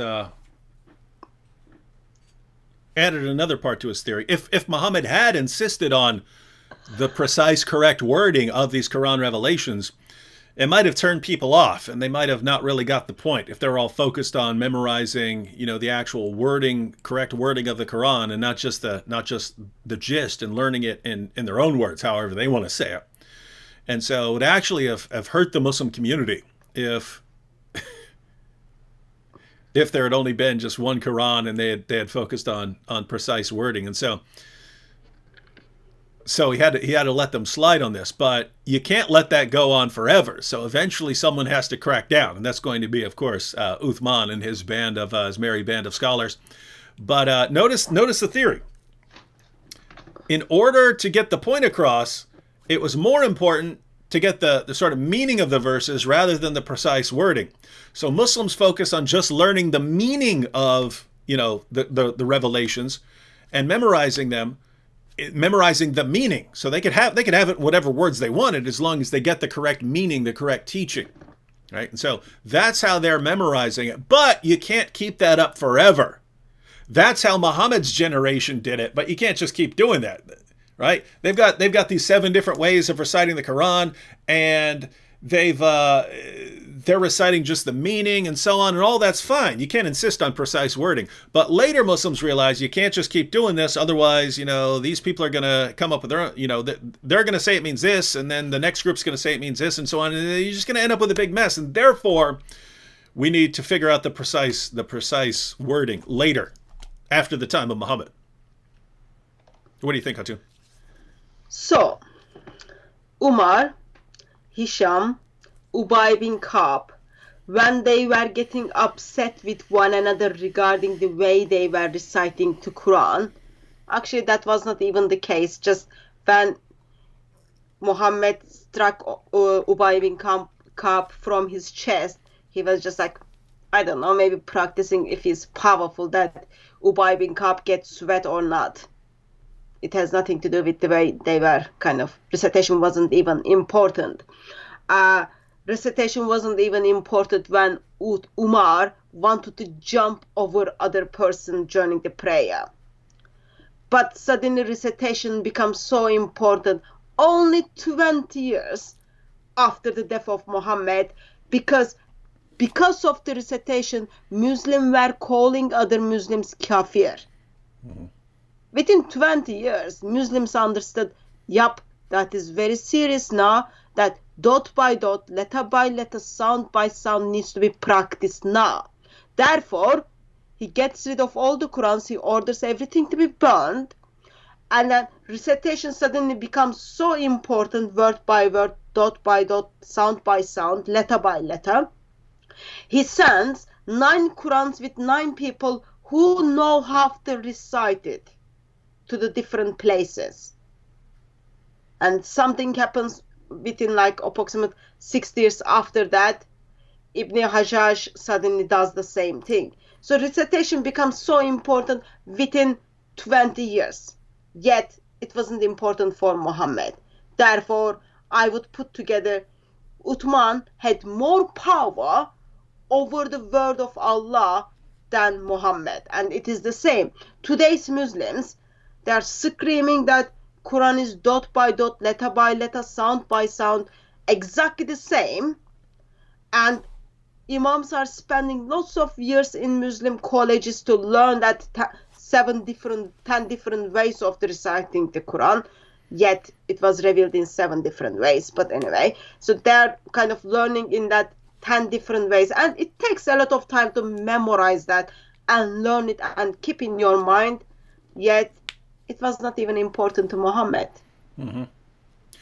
Yeah, and I want to add another problem here, because notice, ladies and gentlemen, one, you have the facts, and then you have your hypothesis for explaining those facts, right? So we have the facts. We have different versions of the Quran with different words in Arabic. We have in the Muslim sources, Uthman ordering the Qurans be burned to cover up all the differences all the way back then. You have sources talking about entire chapters coming up missing. You have more than 100 verses coming up missing just from Surah 33. You have all of these different problems. And so the question is, don't forget the sheep. Yeah, and the sheep, verses being eaten by a sheep that are no longer in there today. Hey, you didn't, where'd you get that? I drew it. You drew that? Hey, we should have a contest. We should make that available and say, how do you caption this, right? In other words, people get to write in their own words, and then we'll have a contest and see who wins the contest for the best. We did the drawing Muhammad context couple of weeks ago. Mm-hmm. Oh, Muslims got so upset. They are still sending me emails that why I did that. But pictures were very good. But that one's perfect. Those with the without the words filled in, people love that, because then they get to insert whatever words, and then you have a contest on who. Yeah. Who is better Allah? Yeah. Sorry for distracting. So, what was I talking about now? Oh, I wanted to draw attention to. So you basically have the facts, right? We have the same facts. We have different versions of the Quran. You have all these interesting points about differences and changes in the Quran down through the centuries. But then you have, how are you explaining that, right? Shabir is explaining it by saying, well, maybe lots of Muslims were just allowed to, memorize the gist, and that's how they ended up passing on the way they memorized it, which wasn't the precise wording, and so they ended up with these differences, and that's why Uthman eventually had to burn all these things. Keep in mind, that's not what the Muslim sources say. The Muslim sources don't say, and Muhammad revealed it, and then people just memorized it in whatever way they want, right? That's a theory that Shabir is using to explain the evidence, right? But there are problems with Shabir's explanation. There are problems with Shabir's hypothesis, namely that even the best reciters of the Quran did not agree with the Quran that was put out. So I'm just going to give one example because we've been going an hour and a half already and we still have a couple more video clips to get through. But let me give you one example. This is Jami' at-Tirmidhi, number 3104. And this is actually a long section. I want to get to this point, this quotation at the down towards the end from Ibn Masud. Right? So this is a quotation from Ibn Masud here. Now, who is Ibn Masud? Muhammad was asked, who should we learn the Quran from? Muhammad said, if you want to learn the Quran from anyone, learn it from 4 people. And the top person on his list, the best reciter of the Quran, according to Muhammad himself, was Ibn Masud, Abdullah ibn Masud. So notice this part right here. Az-Zuri said, so this is after Zayd ibn Thabit came out with his edition of the Quran, and Uthman orders Muslims to hand over their copies of the Quran so they can be burned. And Uthman is issuing an official version of the Quran, which ultimately comes down, that changed too over time, but it's basically the Quran that Muslims want to go back to today. Az-Zuri said, Ubaydullah bin Utbah informed me that Abdullah ibn Masud disliked Zayd ibn Thabit. Copying the Musahif. So that's Zayd ibn Thabit. That's the guy who your Quran goes back to today, Muslims, right? Abdullah ibn Masud disliked Zayd ibn Thabit copying the Musahif. And he said, "O you Muslim people, avoid copying the Mus'haf and recitation of this man." So you have the recitation, then you have the Mus'haf, which is the physical copy of the Quran, so an actual written text. Avoid copying the Mus'haf and recitation of this man. By Allah, when I accepted Islam, he was but in the loins of a disbelieving man. In other words, I was learning the Quran from Muhammad when this guy's not even born yet, meaning Zayd ibn Thabit. And it was regarding this that Abdullah ibn Masud said, "O people of Al-Iraq, keep the Musahif that are with you and conceal them. For indeed Allah said, and whoever conceals something, he shall come with what he concealed on the day of judgment." So meet Allah with the Musahif. Now, notice what Abdullah ibn Masud here said. "O people of Iraq, keep the Qurans that are with you." What Qurans are with them? These are the Qurans that Uthman is ordering people to hand over and burn so that he can issue the Zayd ibn Thabit international version, right? And Ibn Masud is saying, don't hand over your Quran so these people can destroy them. Keep the Qurans that you have with you. Don't take their Quran. Don't accept their Quran from them. What Quran is that? That's the Quran that Muslims use today. Now, this is amazing, ladies and gentlemen, because you got 2 possibilities here. Either Muhammad knew what he was talking about with the Quran, or he didn't. If Muhammad knew what he was talking about, then the best reciter of the Quran, the guy who knew the Quran best, was Abdullah ibn Masud. Abdullah ibn Masud looks at your Quran today and says, don't take that. Take this one that they're trying to burn. So he says, don't trust that one. Trust this one, trust the Quran that they're trying to burn. So, if you trust Muhammad, then you should trust Ibn Masud and not trust your Quran today. Alternatively, if you decide you're just going to trust the 1924 Cairo edition, which ultimately goes back to Zayd ibn Thabit's version, if you say, nope, we're going to trust Zayd ibn Thabit's edition, well, great, then you can't trust Abdullah ibn Masud, and therefore you can't trust your prophet that he knew what he was talking about with the Quran. So your own prophet didn't know what he was talking about with the Quran. Guys, do you not see it? How do you not see this, Muslims? How do you not see him? How do you not see this? You're saying we can trust this Quran, perfectly preserved. And Muhammad's top reciter of the Quran says, whatever you do, don't take that Quran. Keep your own Qurans. Don't hand them over. They're going to burn the true Quran and give you this other Quran. This is amazing stuff. This is amazing stuff. But keep in mind, ladies and gentlemen, perfect preservation right down to the letter. Miracle of Islam. It's a miracle. Islam has so many miracles. They got the miracle of perfect preservation, the miracle of reinterpretation. They've got all the miracles. Should we go on? All they need is Allah to practice the miracle of communication and communicate better. Yes, we can continue. All right. More from Shabir Ali. So how to capture the original words? It is said that the Caliph Osman, on whom be peace, commissioned a committee of some Muslims who were known to be good reciters of the Quran, skilled in the Arabic language, so that they could write it properly. He commissioned this committee to produce a copy of the Quran and to make copies of that and send those copies to the various parts of the Muslim empire. There are reports as well that prior to him, a previous caliph, Abu Bakr, had commissioned one of the persons in this committee, Zayd bin Thabit, to make such a collection, and that collection had been kept in his possession, the possession of the caliph, until he passed away, and then passed on to the second caliph, who then, on his death, left it in the care of his daughter, who, Hafsa, was a wife of the Prophet Muhammad, on whom be peace, and therefore for Muslims, one of the mothers of the believers. So these are all trustworthy individuals caring for and preserving the Quran. So, Abu Bakr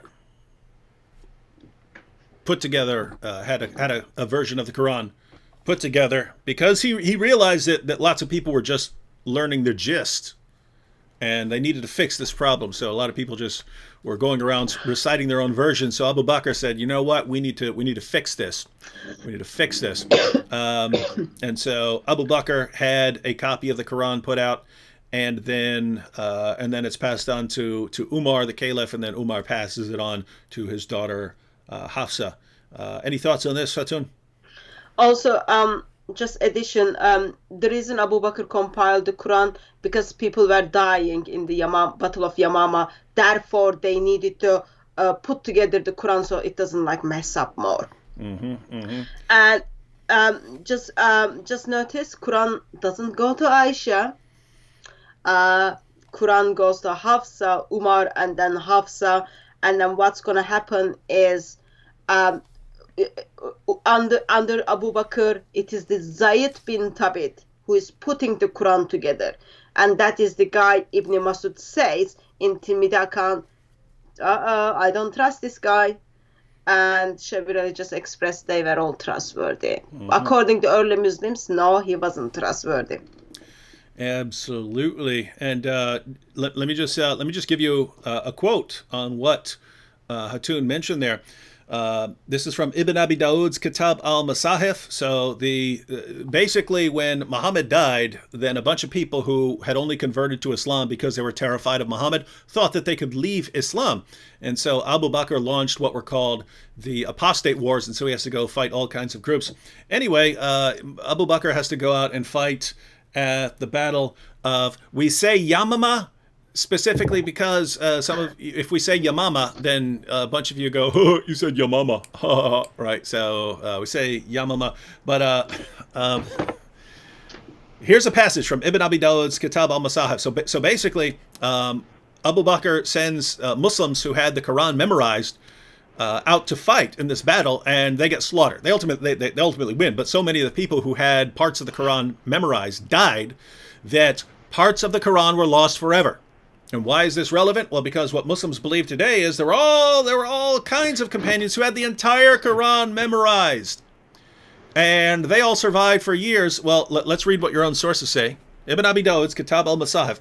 Many of the passages of the Quran that were sent down were known by those who died on the day of Yamama, but they were not known by those who survived them, nor were they written down Nor had Abu Bakr, Umar, or Uthman by that time collected the Quran, nor were they found with even one person after them. Did you catch that? Let's read it again. Many of the passages of the Quran, of what? Passages of what? Of the Quran, that were sent down to Muhammad were known by those who died on the day of Yamamah. So they were known by people who were in that battle, Muslims who were in that battle, who died in that battle. There were passages revealed in the Quran that were known by people who died in that battle, but they were not known by those who survived them, nor were they written down. So other people didn't have them memorized, nor were they written down, so they didn't have a physical copy, nor had Abu Bakr, Umar, or Uthman by that time collected the Quran, nor were they found with even one person after them. Now, this is amazing, because every Muslim wants to tell me, nope, there were all these companions, and they all had the Quran completely memorized, beginning to end. They could recite every word of it. And we read your sources, and it say, nope, there were a bunch of people who went into battle, and they died.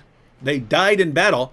And they were the only people who knew certain parts of the Quran. So we couldn't find the parts that they had memorized. We couldn't find them with even one person, and no one had written them down. Now, if no person knows them, and you don't have them written down, where have these gone? They've gone bye-bye. Yeah, you lost them. And as Hatun pointed out, ladies and gentlemen, according to this passage, that's why Abu Bakr said we need a physical copy of the Quran. We can't, Muslims today, the Quran can't be corrupted. We've got the power of memorization. And Abu Bakr realizes this is a horrible way of doing things because people who have it memorized die. Right? And so, and what's amazing, Hatun? What's amazing is that the Muslims we can read right off their pages. We can read right from their sources that the reason Abu Bakr decided to put the Quran in a physical book form was because so much of it was lost in battle. And the Muslims who are watching this will go, no, that's not true, because there were all these Muslims and they all had it memorized, and memorization is this perfect process, and none of the Quran was lost. And that's the amazing part. Muslims, where did you get that from? You got that from your leaders. Your leaders contradict your sources. We're reading your sources and saying your leaders are lying. You're looking at your leaders going, no, my leaders tell me the truth, so the sources must be lying. Abu Bakr must be lying. The Hadith are lying. All the Hadith collectors are lying. All our early sources are lying. These guys are all lying. We trust our leaders, not Muhammad's companions. You understand how, gosh, this is so amazing. Our leaders say perfect preservation right down to the letter. All our sources say that's complete load of nonsense. We'll believe our leaders, not our sources, not Muhammad's companions, not Aisha when she talks about verses being eaten by sheep, not Aisha when she talks about more than 100 verses coming up missing from Surah 33 when they realized that all the people who had memorized those verses were dead. Who cares what our sources say? We'll stick with our leaders who lie to us non-stop every day of our lives. What is this religion that it convinces you to listen to non-stop liars? All right, go ahead, Hatu. Sorry, I had to go on a little rant. The part of the Quran which you said bye-bye because people, when they died, they took the Quran with them. Can I just remind the people the number of those people? 70 people died in the Battle of Yamamah. Then Muslim world freaked out. They are going to lose whole of the Quran. 70 people. That already shows actually no. Quran wasn't in the hearts and minds of people. 70 people. And they took the Quran with them to wherever they went. End of their life. And then from that, what we have is we've got the second Quran. So that's the first Quran. And then we've got the second Quran under Uthman. And then we've got the same issue of memorization. As within like 20 years, Muslims are calling one another kafir in the battle. Therefore, that shows memorization was very, very weak. The way people are reciting now identifies other person as kafir. Memorization failed in the completion of the first Quran under the Abu Bakr. Memorization failed in the completion of the second Quran under Uthman. And then, of course, it was already failed at the time of Muhammad. So, And remember, David already expressed, Zayd bin Thabit is the one who is responsible to put the Quran together in the both of occasions. And one of the person which Muhammad says take the Quran from, Ibn Masud says, don't trust this guy. I don't trust this guy. Hold your Quran to yourself. So he's not very reliable at all. And then Uthman orders everything to be burned, and then Quran is being put together under one harf or ahruf, if you say, like plural is like in one version, which Shabir Ali was saying, oh, it might be the limit or the age, those kind of things. But Uthman makes that one version of the Quran. And then he sends people to different cities with the one version of the Quran. I think it's all so sad for me. It's like so sad for Muslims. In a sense, Allah was not even capable to protect his own word. Muhammad was not even giving attention to the Quran, which he was going to give it to the Muslims. Yet today's Muslims simply say it is perfectly preserved by memory as well as by written. Mm-hmm. Here we have again from Three Idiots. That's just the name. I'm not calling anyone idiot here, but the name is Three Idiots. Again, I'm assuming this is joking, ladies and gentlemen, but this would be a typical Muslim response. David, obviously you are lying, or show us where does it say that all the Hufaz have died. So Hufaz are the people who've memorized the Quran. Yeah, that is what you are claiming. Hadith said Hufaz are dying, not died. No, that's not the passage we read. Again, Ibn Abi Dawud, Kitab al-Masahif. If you understand words, many of the passages of the Quran that were sent down were known by those who died on the day of Yamama. Notice, it's not one passage, it's many passages of the Quran that were sent down were known by those who died on the day of Yamama, but they were not known by those who survived them. They weren't known by the people who didn't die. They weren't known by those who survived them, nor were they written down. If they weren't known by the people who survived and weren't known and weren't written down, who had them? Nor had Abu Bakr, Umar, or Uthman by that time collected the Quran, nor were they found with even one person after them.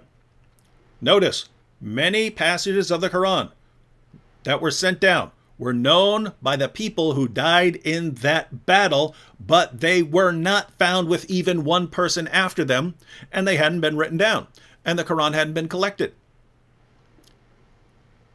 So, again, I'm going to assume this is a joke, or I'm not answering any more questions because you don't understand words, right?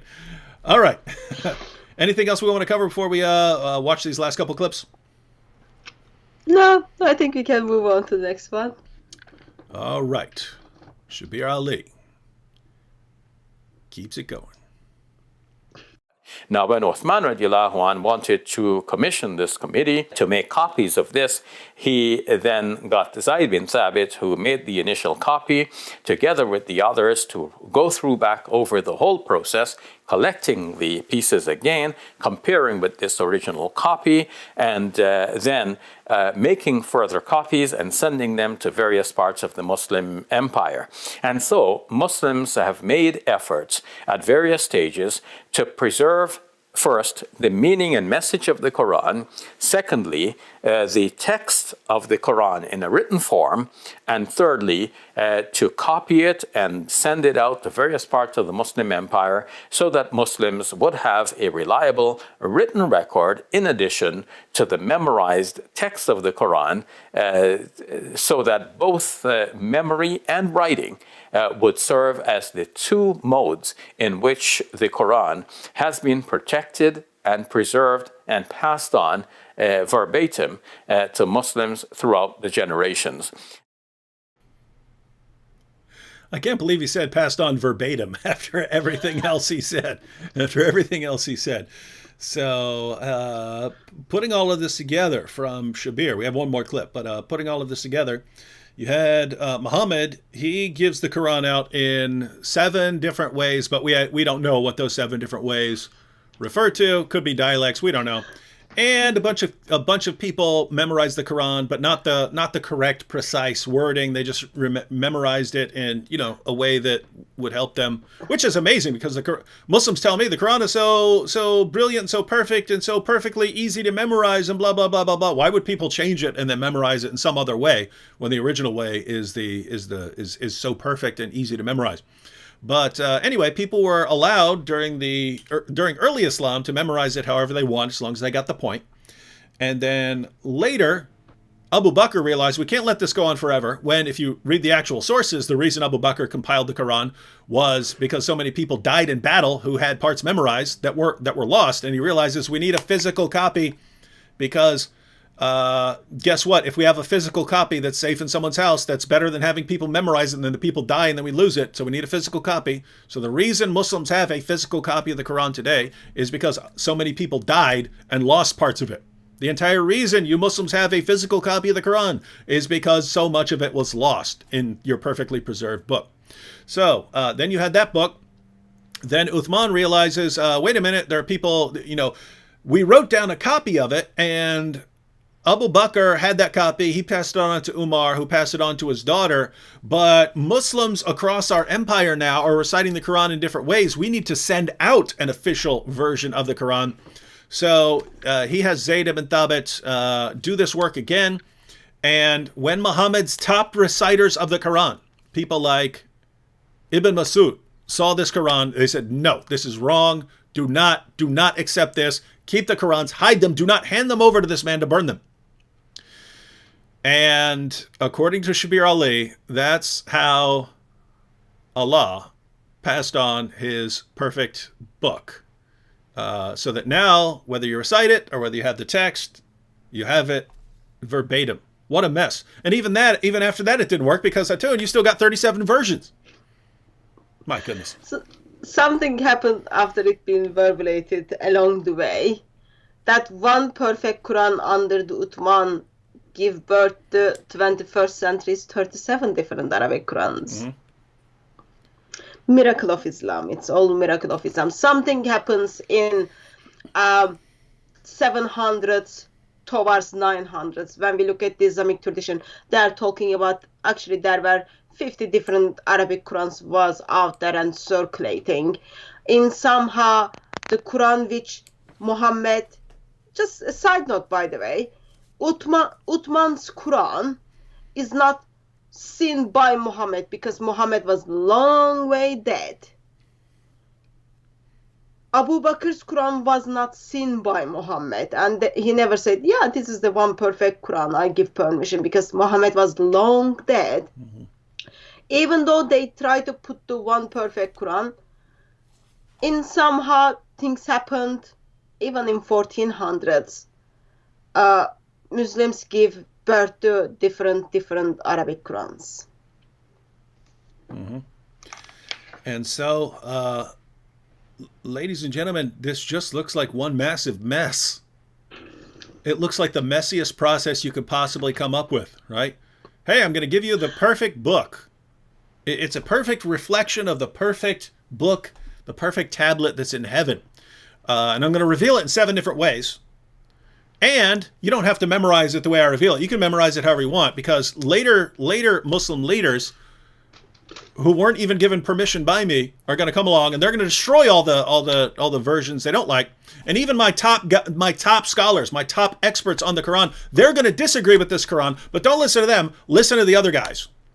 And then after they burn all the evidence so that no one can even look into this, and after centuries of changes and rechanges and all kinds of changes upon changes, you'll eventually get down to the 20th century. And then I want you to take one book, completely ignore all the other versions, and lie about everything. And that is the miracle of Islam. So how would you respond to the basic objection on, so if even the time of Muhammad, let's say Quran revealed in 7 different ahruf, and in somehow in early Muslims had more than one Quran, which Quran is the correct one? Or how can still, while Allah reveals in the 7 different ways, still he's got one eternal tablet there. How do you do this calculation? 1 plus 1 plus 1 plus 1 plus 1 plus 1 plus makes 1.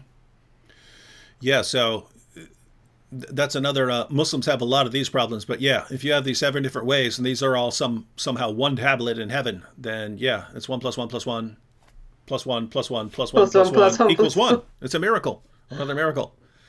So yeah, wow, ladies and gentlemen, perfect preservation, right down to the letter. All right, we got one more clip. Should we watch it? Yeah.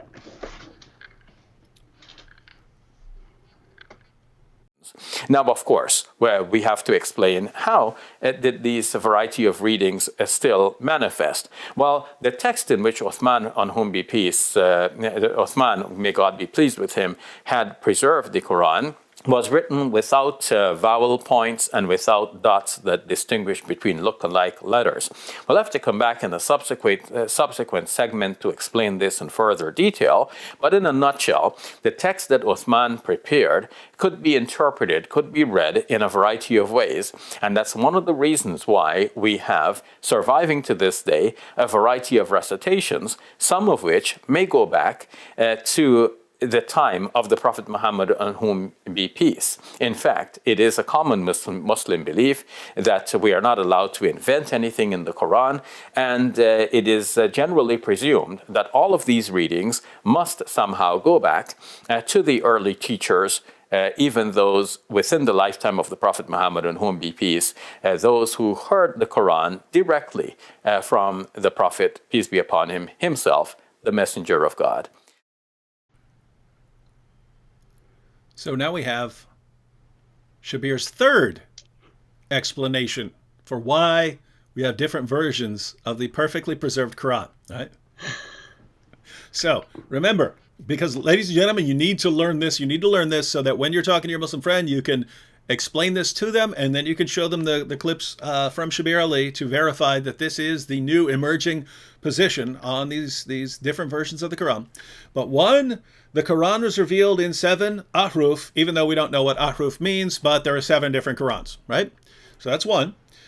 2, lots of early people, the time of Muhammad, they didn't care so much about memorizing it word for word. Who cares about that? Who cares about the exact wording? Just get the main point. And you can memorize it however you want and put it whatever words you want, as long as you memorize, as long as you get the point across. Later Muslims, after the time of Muhammad, they had to crack down on this, and they had to pick which ones were the original wording and which ones were false. And then, so those were 2 of Shabir's responses. But then even in the Quran that's sent out by Uthman, remember when he burned all of the other ones, and then he sends out his official version, and then there are Muslims like Ibn Masud saying, don't take that Quran. Do not take that Quran. Keep your Qurans. Don't hand them over. They're going to burn your Qurans, right? He's saying, don't accept this new Quran, accept the Quran that you already have. So notice that this is a key point. This isn't simply someone who memorized the Quran in some, to get the gist, and he had the wrong Quran, and so his Quran needs to be burned. This is Muhammad's top reciter of the Quran. If anyone knows the Quran, it's this guy. He's saying, don't take their version, keep the version that I gave you. And Uthman is saying, no, hand those over so I can burn them, right? This is a mess no matter what you're doing, right?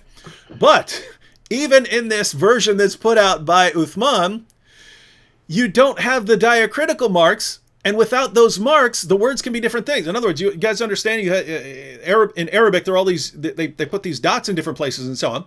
And depending on where those dots go, the words mean different things. Well, Uthman sends out his Quran, but it doesn't have the marks. And therefore, you don't know what the words mean. And so Shabir is saying, this is another source of the differences that we have today in different versions of the Quran. Part of the reason we have different versions of the Quran today is because they didn't have the marks back then. Later Muslims put them in, but different Muslims put in different marks and came up with different versions of the Quran. And so now we have 3 separate ways we ended up with different versions of the Quran, even though according to Muslim apologists and almost 100% of Muslims worldwide, the Quran has been perfectly preserved right down to the letter from the time it was revealed to Muhammad. Hatun, What do you got? Can I just question something he said? He's talking about text is the one which gives birth to the different recitations. So it is Uthman's text without dots, without any diacritical marks, giving birth to the different recitations. It has nothing to do with like just the recitation by itself. And of course, in the beginning, like he expressed, actually, we don't know what is Aruf. Scholars are arguing about it, and at the end, Allah knows best. But what we have is now, he thinks, okay, this is all the Aruf, and then as you add the dots, it's gonna come together in 7 different ways or in 10 different Arabic Qurans. But just if anyone speaks Arabic and kind of knows the basics, from one Arabic like dots with letter without dots, you can actually simply just change the place of the dots and then put together 29 different words. That would be like letter nun, which is like smiling face without dots. In Arabic, just put those 3 letters together. You can put together 29 Arabic words. Okay, that's the text of Uthman without any dots. You can produce lots of ways. But even before you go to that one, in Arabic, fight, kill, meet, and elephant are the same consonantal letters. Just when you change the dots, the way you place the dots for the consonantal letters and the critical marks, meet, elephant, fight, and kill will be in the sentence, which one you want. Therefore, when we look at the certain hadiths, we see a narrator says, oh, I don't know if Muhammad said meat or elephant. Because text was already without dots, messed up.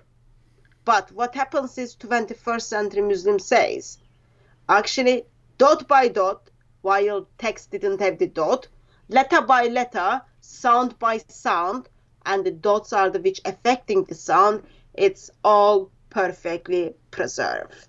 That doesn't look very perfect preservation to me at all. Yeah, it looks like the exact opposite as far as I can tell. But I think we deserve an appearance of the shredded Quran there. I just put the shredded Quran on the screen, ladies and gentlemen.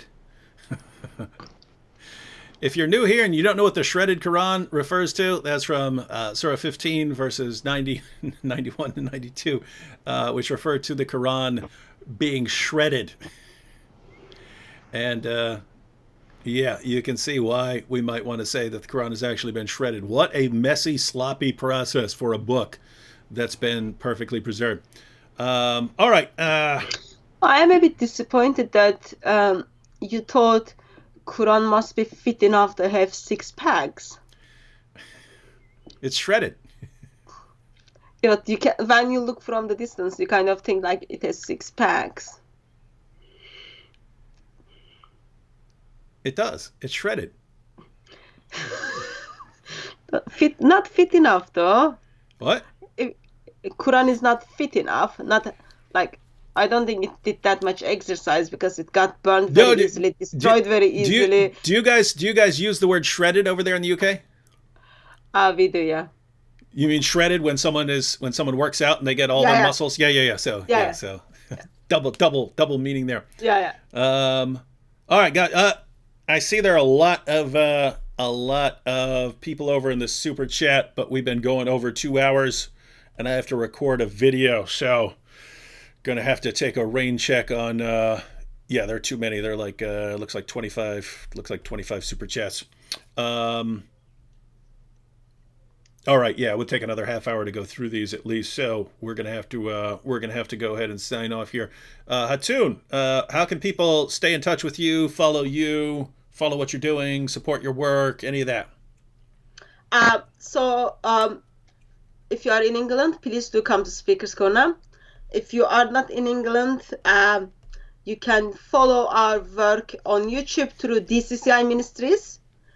And if you are committed Christian and if you want to disciple ex-Muslims, please do send me email, because we are currently doing online disciple of ex-Muslims internationally and we need help in that area.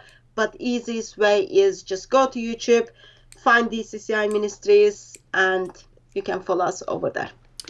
All right, and ladies and gentlemen, I should have up a video later tonight, and tomorrow I'll be live again with Shameless Sam Shamoon. Wait, someone's saying at Shamoon in the chat. Is Sam actually there? Because I might have to block him. He's a troublemaker who always spreads complete nonsense. But I'll be on. Sam says, "Did David speak for 95% of the time again?" Sam always finds something to complain about. He's a total hater. That's why no one should listen to him or follow his live streams. All right. Catch y'all later. Again, video later on. Did I remember to put a... Yes, I put a link to Hatun's channel in the description box. So be sure to subscribe to her channel and follow the videos they put out there. And see y'all tomorrow. Be here with Sam Shamoon.